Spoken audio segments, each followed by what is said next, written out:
দুপুর বন্ধুরা, আজকে সোমবার নিয়ে খাওয়া দাওয়া নিয়ে চলে এসেছি আজকে। তো চলো দেখিয়ে দাও। চলো বন্ধু মা দেখিয়ে দিই। চলো। হ্যাঁ, তো ফার্স্টে কি আছে বলো।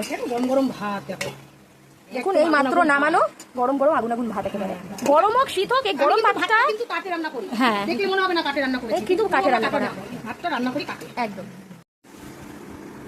হ্যাঁ, তো ভাত তো হলো, এরপর কি আছে? আজকে অনেক উচ্ছা ছিল ঘরে, পাকা পাকা উস্তা। দেখেছি পাকা উস্তা কি করবো, লাস্টে পোস্ত বাদাম দিয়ে একদম চচ্চড়ি করেছি, একটু শীত দিয়ে একদম চচ্চড়ি, কিন্তু পুরো পাকা একেবারে পাকা উচ্ছে ছিল, তা ফালতু নষ্ট করবে। আর পাকা উচ্ছে ভাজা ভালো লাগে না, তাই জানো। শস্য আর বাদাম দিয়ে পোস্ত বাদাম আবার শস্য দিয়েছি, এতে একটু চচ্চড়ি টাইপের করেছি। আচ্ছা ঠিক আছে। হ্যাঁ মা, এরপর কি আছে বলো। তারপরে দেখো লাউ দিয়ে ডাল করেছি, অনেকে মুগ ডাল দিয়ে করে, অনেকে মটর ডাল দিয়ে করে। আমি আজকে দেখো একদম ছোট ছোট করে কেটে মুসির ডাল দিয়ে করেছি। একদম ঘনও না একেবারে পাতলাও না, একদম ঘন হয়েছে। একটু মুসির ডাল দিয়েছে, এটা মুগ ডাল দিয়ে করিনি। হ্যাঁ, দেখে মনে হতে পারে মুগ ডাল, কিন্তু না মুসুর ডাল দিয়ে করেছি। হ্যাঁ, তো ডাল তো হলো, ডালের পর আর কি আছে? আজকে নিরামিষ করেছি, যেহেতু আজকে রাস্তা থেকে যাচ্ছিল বাজার, তখন একটা ফুলকপি দেখলাম, না আজকে নিরামিষের দিন, আজকে ফুলকপি করলাম, তাই ফুলকপি আলু রসা করেছি। বাহ, একেবারে সত্যিই রসা।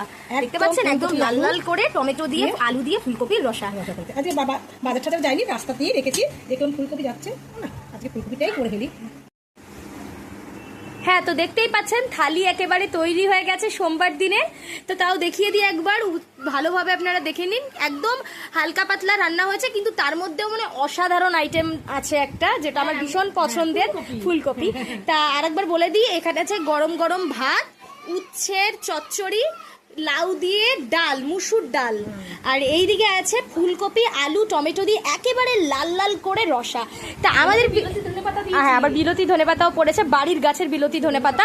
তা ঠিক আছে, আমাদের ভিডিও আপনাদের কেমন লাগে অবশ্যই জানাতে কিন্তু ভুলবেন না। যেটুকুই, টাটা।